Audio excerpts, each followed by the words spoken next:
Onde estão os mortos? Livro de autoria de Rex Humber. Leitura de Ederson Santos. Capítulo 4. Onde estão os mortos?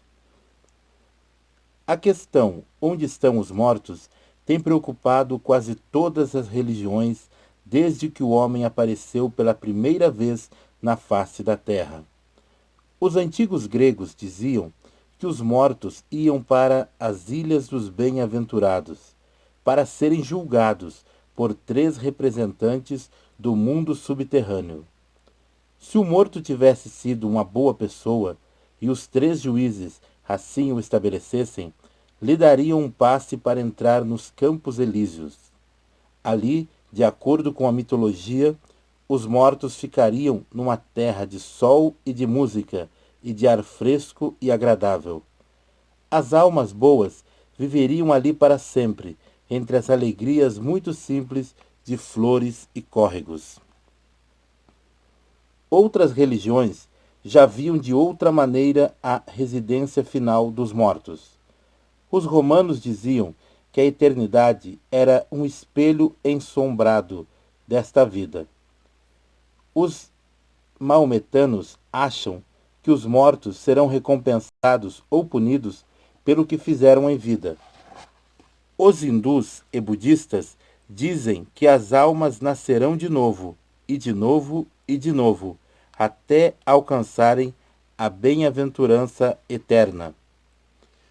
Isto, ao que dizem, é feito por meio da transmigração de almas. Depois, a alma vai residir então no corpo de um animal primitivo e inferior, depois no de outro um pouco mais elevado, e assim por diante até chegar outra vez ao ser humano. Segundo a doutrina da transmigração, essa passagem da alma de corpo para corpo é feita para que ela se purifique. Depois, então, ela tem permissão de voltar ao lugar onde residem os deuses. Os budistas dão a esse lugar o nome de Nirvana, ao passo que os hindus, Brahmas, chamam-no de força universal.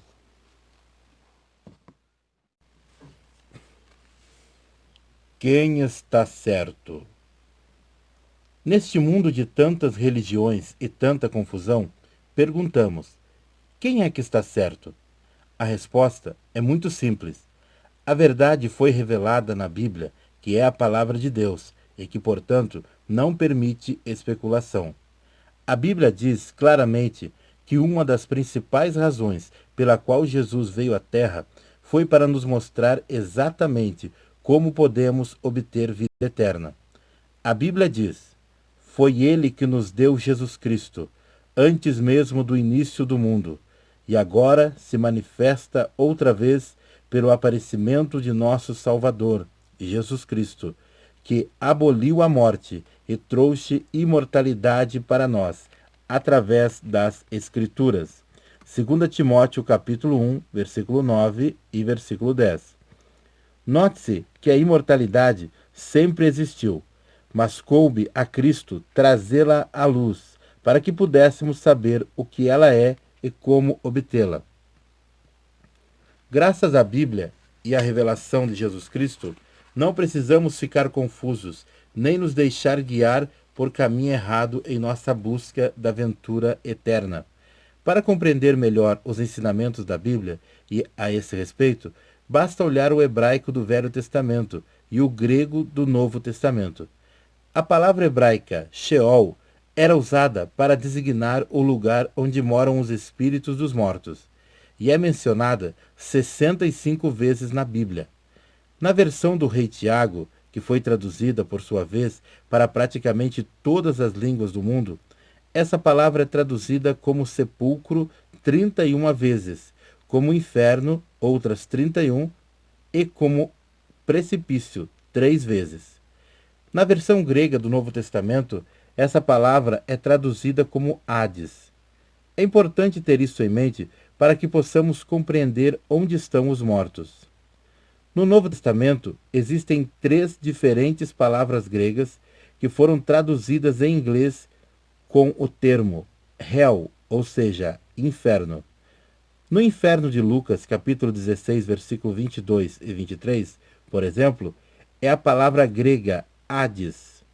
Por outro lado, no inferno de Mateus, capítulo 23, versículo 33, é Geena, ao passo que no inferno de 2 Pedro, capítulo 2, versículo 4, é Tártaro. O significado de cada uma dessas palavras é usado para indicar o lugar dos espíritos que partiram.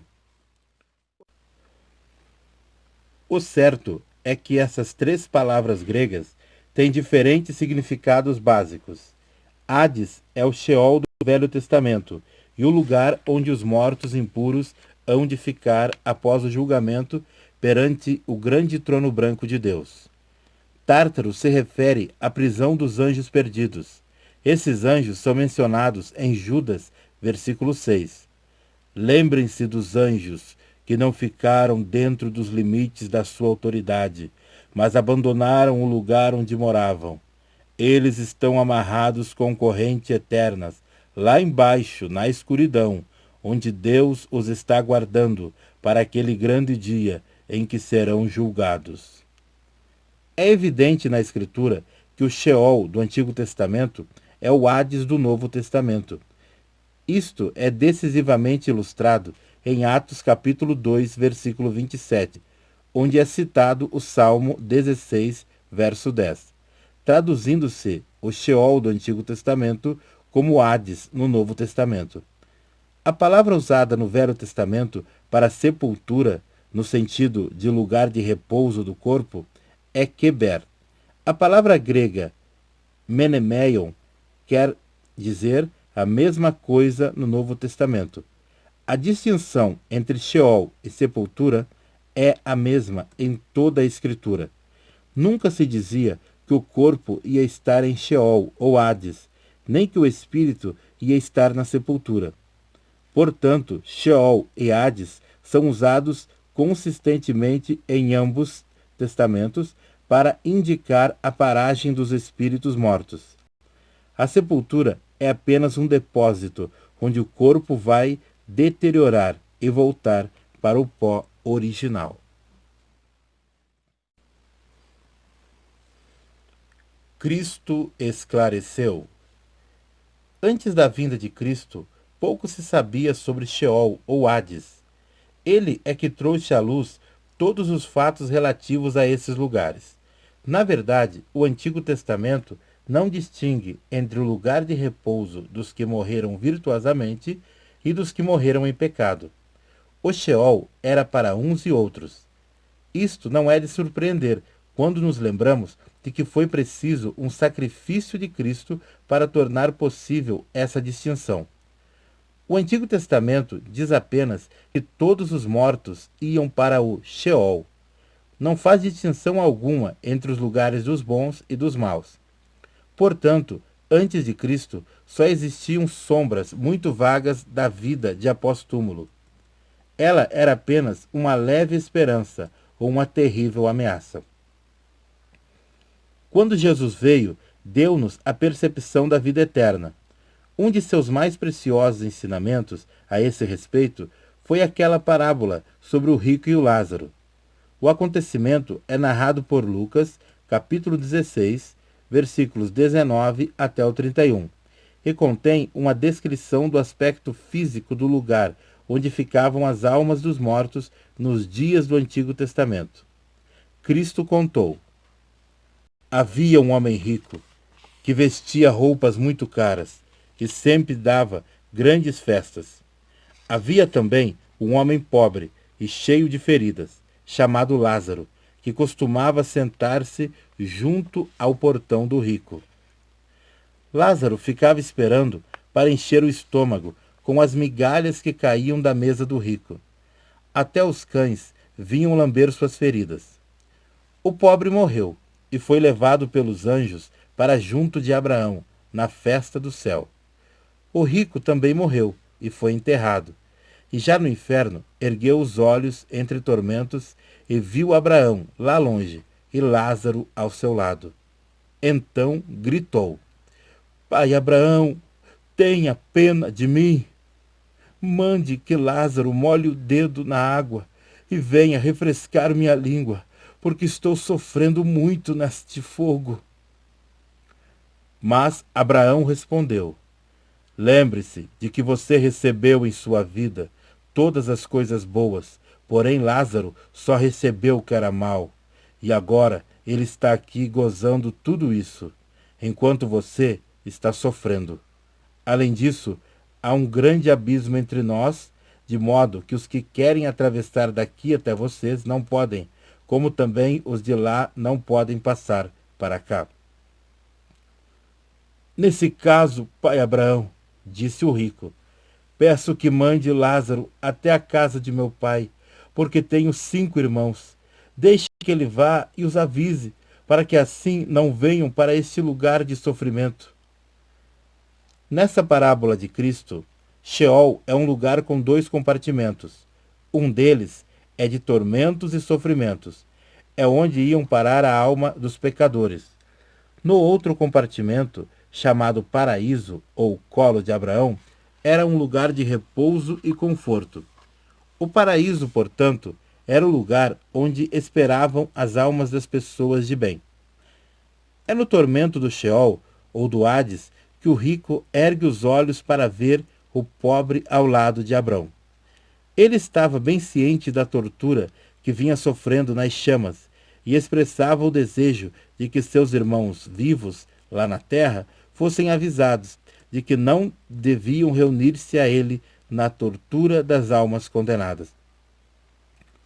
As almas virtuosas, inclusive a de Lázaro, ficavam no lado do Sheol, chamada Paraíso. Entre os 2 compartimentos havia um grande golfo, ou abismo, para que ninguém pudesse passar de um para outro. Não havia ponte, nem passagem de espécie alguma entre os 2 lugares, de modo que era impossível passar de um para o outro. O texto escritural dá ênfase ao fato de que o rico sabia que Lázaro estava num lugar de conforto, mas estava muito longe. Jesus nos ensinou que Hades é o lugar dos mortos em geral. A palavra paraíso foi reservada para indicar uma parte especial do Sheol, que era reservada apenas para os espíritos dos bons. Esse é que ia ser o destino da alma do ladrão arrependido que morreu na cruz ao lado de Jesus. E Jesus lhe disse: em verdade eu lhe afirmo que hoje você estará comigo no paraíso. Lucas capítulo 23, versículo 43. Mas não termina aqui a história do lugar dos mortos. Algo de dramático e eterno iria acontecer muito em breve para modificar esse lugar: a ascensão de Cristo após a ressurreição. Uma dramática modificação. A partir da ascensão de Jesus ao céu, a Bíblia nunca mais se refere de novo ao paraíso como lá embaixo. Em vez disso, todas as referências a esse local são nos termos de lá em cima e acima. Paulo se refere de novo ao paraíso como o terceiro céu e diz que ele está lá em cima. E diz também: eu conheci um homem, não sei dizer se no corpo ou fora do corpo, pois isso só Deus sabe, que foi levado para o paraíso e ouviu coisas que não podem ser explicadas por palavras humanas. 2 Coríntios, capítulo 12, versículo 3 e 4. Surge assim a questão de quando foi que o paraíso se mudou para cima ou para baixo. Paulo nos conta na carta dos Efésios: e assim Jesus disse que quando ele subiu ao céu, tornou cativo o cativeiro e deu dádivas aos homens. Que quer dizer ele subiu? Quer dizer que primeiro desceu aos lugares mais baixos da terra. Assim, quem desceu é o mesmo que subiu, acima e além dos céus, para encher todo o universo com a sua presença. Efésios capítulo 4, versículo 8 ao 10. Essa passagem das Escrituras junto com outras relativas à ressurreição de Cristo, nos indica que na manhã da ressurreição, antes de se deixar tocar por Maria Madalena e pelos discípulos, Cristo desceu ao Sheol. Ali libertou os mortos que estavam no paraíso, colo de Abraão, e os levou do lugar de espera, no âmago da terra, para um ponto especial no céu.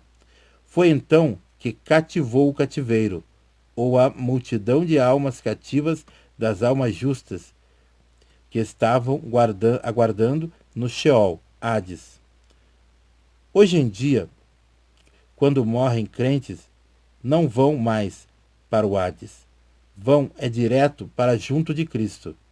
Paulo disse que queria partir para estar com Cristo. Ele era um homem virtuoso e sabia que partir para a morte era estar com Cristo. Em 2 Coríntios capítulo 5, versículos 6 a 8, Paulo usa palavras fortes para expressar a confiança que tem no fato de que estar ausente no corpo, na morte, é estar presente no Senhor. Portanto, os mortos virtuosos estão hoje com Cristo. Eles estão em presença do Senhor. Portanto, devem estar junto com Cristo. Mas onde está Cristo? Estará no Hades? Não. Sabemos que não está no Hades, porque a Escritura diz que a alma de Cristo não foi deixada no Hades. Neste caso, onde está? Dezenas de outras escrituras nos dizem que ele subiu ao céu e está à mão direita de Deus, e todas as almas dos justos estão com ele no céu. A mudança do paraíso de lá embaixo para lá em cima ocorreu quando Deus Pai aceitou o sacrifício de Cristo como válido para redimir os pecados dos justos do Antigo Testamento para toda a eternidade. Antes do Calvário, os pecados do que acreditava em Jeová era redimido pela oferenda de sacrifícios, de sangue, em antecipação à vinda de Cristo. Quando isso aconteceu, os mortos que esperavam, em vez de serem levados para o Sheol, Hades, se viram transportados, em vez disso, para um lugar elevado no céu, perto de Cristo ressuscitado. Cristo veio à terra para redimir todos os homens com o seu próprio sacrifício. Hebreus, capítulo 10, versículo 4 e capítulo 9, versículo 26.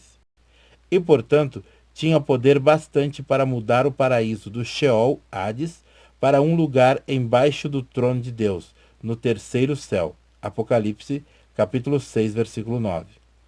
Está visto, já que a salvação dada por Cristo é completa, o crente de hoje que morre em Cristo vai imediatamente à presença dele. Filipenses capítulo 1, versículo 23 e 2 Coríntios capítulo 5, versículos 6 a 8. Aí ele aguarda com os santos de todas as idades a ressurreição dos mortos e a ceia do casamento do Cordeiro. Onde estão os perdidos? Mas onde estão as almas dos pecadores? O lugar onde aguardam a ressurreição continua o mesmo. É ainda o Sheol, Hades, original, nas entranhas da terra. As Escrituras não dizem coisa alguma sobre sua mudança, nem sobre a possibilidade de ser mudada até o fim desta época. Os espíritos perdidos aguardam ali o julgamento descrito no Apocalipse capítulo 20, versículo 13. E o mar deixou sair os mortos que estavam nele. A morte e o inferno entregaram os mortos que estavam com eles, e todos foram julgados de acordo com o que tinham feito em vida. A sina do crente fica determinada em sua vida. Ele conhece seu destino eterno. Não faz nada mais que aguardar o julgamento e a justiça de Deus para que a sua sentença seja iniciada. No paraíso dos justos, os mortos aguardam a ressurreição.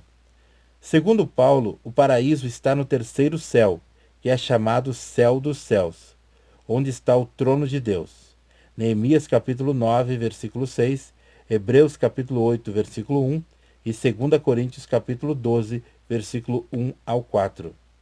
Nesse lugar especial, é que Cristo está sentado à mão direita do Pai. Não sabemos qual a sua localização exata, mas é apenas que lá que Jesus está. É acima da atmosfera terrestre, primeiro céu, e além do segundo céu, estrelas e planetas, que é o outro reino de Satanás.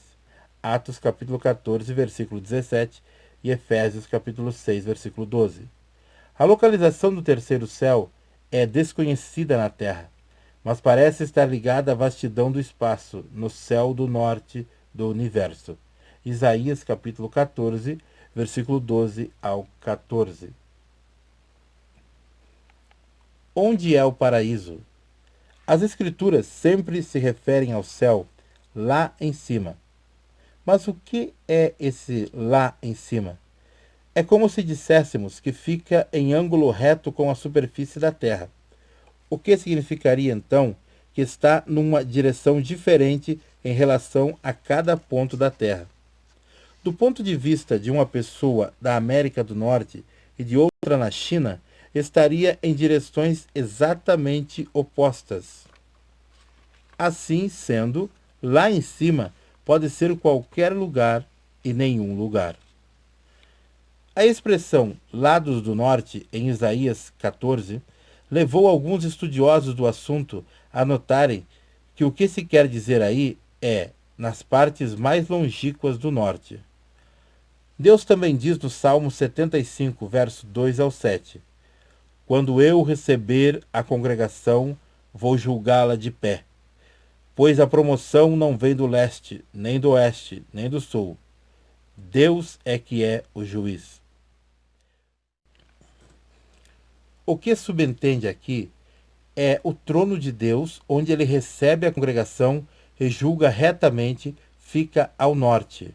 O norte fica na mesma direção para todos os pontos da superfície da Terra, seja na China ou na América, nas regiões árticas ou antárticas. E o norte é lá em cima, para todas as pessoas. Talvez seja também significativo que os polos magnético e geográfico da Terra ficam sempre apontando para o norte. Quem pode dizer por que é que a agulha magnética de uma bússola aponta sempre para a estrela do norte? Quando a glória de Jeová visitou o profeta Ezequiel, sua chegada foi marcada por um redemoinho que saiu do norte. Ezequiel capítulo 1, versículo 4 ao 28. E ainda existe mais uma observação de grande interesse. Nos céus do norte, a câmera telescópica revela um espaço aparentemente vazio, onde não existem estrelas, embora tudo em volta as tenha em quantidade. Alguns astrônomos dizem que isso é uma racha no céu. Seria interessante saber se o Espírito Santo estava se referindo a isso quando disse as seguintes palavras em Jó, capítulo 26, versículo 7. Deus estendeu o norte por cima do espaço vazio e pendurou a pedra no nada. Qual o significado de tantas palavras que se referem ao norte nas Escrituras? Será que esse espaço vazio lá no norte é a localização do trono de Deus e do paraíso? Não podemos ter certeza disso, mas sabemos que o céu é onde mora Deus, e isso é bastante. Também se deve notar que existe outro céu mencionado nas Escrituras. É o céu da Nova Jerusalém, que não se tornará conhecido até depois da renovação da terra pelo fogo, segundo Pedro capítulo 3, versículo 12, que virá depois do milênio, Apocalipse capítulo 20, versículo 4 ao 6, e da confinação de Satanás e dos pecadores ao inferno do juízo final, que por sua vez se seguirá ao grande julgamento, Apocalipse capítulo 20, versículo 10 ao 15. Esse novo céu será o da eternidade, o da grande cidade que Jesus está preparando para aqueles que o amam e que aguardam seu aparecimento. Evangelho de João, capítulo 14, versículo 1 ao 3, e Apocalipse, capítulo 21, versículo 1 ao 22. Em desacordo com os mitos do homem de outrora e com as especulações do homem moderno, o crente sabe com certeza onde estão os mortos e os justos, dentre eles estão com Jesus no céu. Os pecadores aguardam julgamento no Hades, enquanto são atormentados. Terminando seu livro fascinante sobre a morte e a maneira de morrer, o Dr. Raymond A. Moody diz muito sabiamente: o que já aprendemos sobre a morte faz uma diferença muito importante na nossa maneira de viver. Se são mesmo reais as experiências semelhantes às que acabamos, muito importante para o que cada um de nós está fazendo com a sua vida. Por que então seria verdade que não podemos compreender por completo esta vida até termos uma ideia do que é que vem depois? Mas o que é que vem depois desta vida especificamente? Só espíritos flutuantes no ar naquele lugar chamado paraíso ou Hades? Ou esses espíritos têm consciência? Podem eles ver, falar, saber, sentir? Estão mesmo vivos neste momento de agora, num mundo diferente? A Bíblia diz que sim.